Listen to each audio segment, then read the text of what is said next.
So what do we mean by spiritual wounds? As I thought about it, it's like when I get a wound on my hand, I know what to do with that, right? We know to clean it out. We know to wrap it up. We know to make sure that it has some sort of medication in order for it to not get infected. We know what to do with our physical wounds. We know what to do with psychological wounds. It's a little harder to be able to remedy them. Sometimes it takes a lot of time to be able to learn about your past and try to figure out those psychological wounds. But at one point, when I was working through an issue, I was working through the psychological aspects of it. And at that time, I was going to a therapist who was Jewish but agnostic and probably atheist.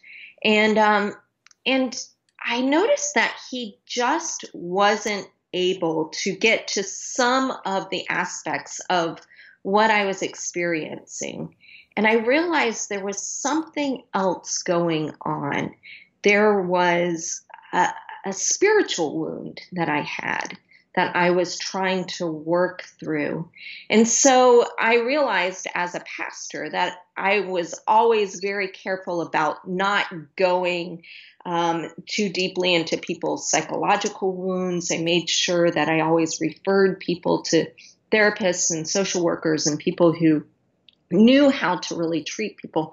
But there were times when people had more spiritual wounds. And what I came up with was it seemed like spiritual wounds happen when your image of God is hurt or wounded in some way. When we have an idea of God, for instance, as being vengeful, as being very, loving one day and sending you to hell the next day. When we have this idea of God as being very erratic, or when our relationship with God is wounded in the sense of, not having the sense that God loves us as children, as beloved people, as creatures. The second ways that we are wounded oftentimes is with our relationship with ourselves. Jesus said that we need to love our neighbor as we love ourselves. Well, we can't do that if we have not loved ourselves.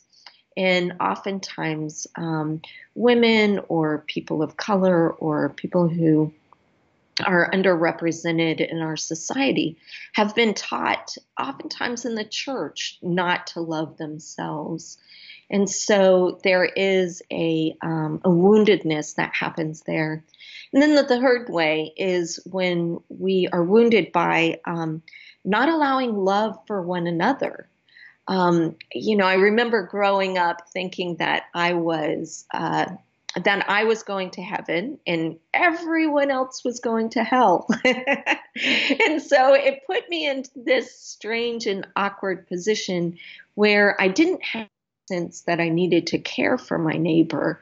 I didn't have the sense that that person needed to be fed and loved and cared for in the same way. And I believe that wounded me in a particular way. So that's it. As I think about woundedness, it's different from